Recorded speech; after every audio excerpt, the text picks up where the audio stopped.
elections by depriving the voters an opportunity to vote for all the candidates on the dates stipulated by the Constitution. The petitioners further contend that the postponement of elections and the overall effect of suppressing voter turnout in the electoral units in question, which was prejudicial to him. Both the first and third petitioners also believe that elections were deliberately postponed in Kakamega and Mombasa counties. It was arranged that these areas are considered to be first petitioner strongholds, and as such, the postponement of elections worked to its disadvantage and added that benefit to the second respondent. These assertions were denied by IEBC and its chairperson. They, however, admitted that they experienced confusion with the printed ballot papers and explained that they only discovered the mix-up on the eve of the election when the ballot papers were being distributed to the polling stations. That as a practice, ballot papers can only be opened on the eve of the election day to avoid any mischief, and that by the time the mix-up was discovered, it was logistically impossible to print and replace the ballot papers in time for the elections.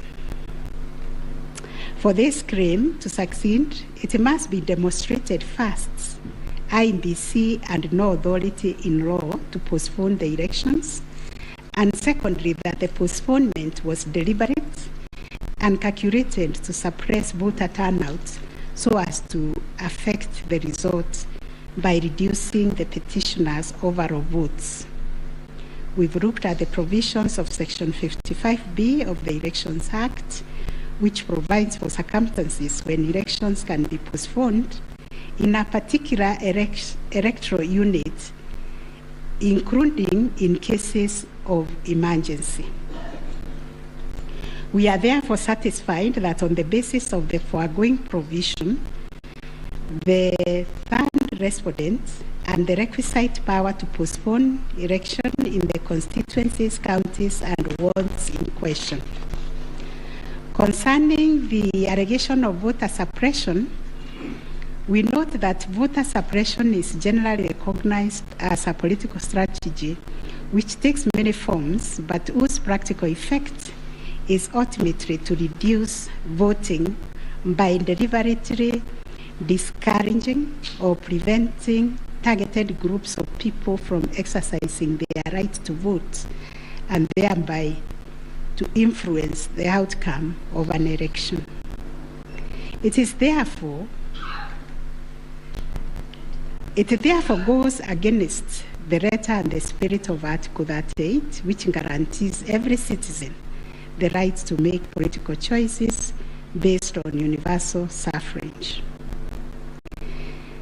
As regards this allegation, it has not been shown that by postponing elections in the named electoral units, IEBC acted in bad faith or was influenced by irrelevant factors and considerations.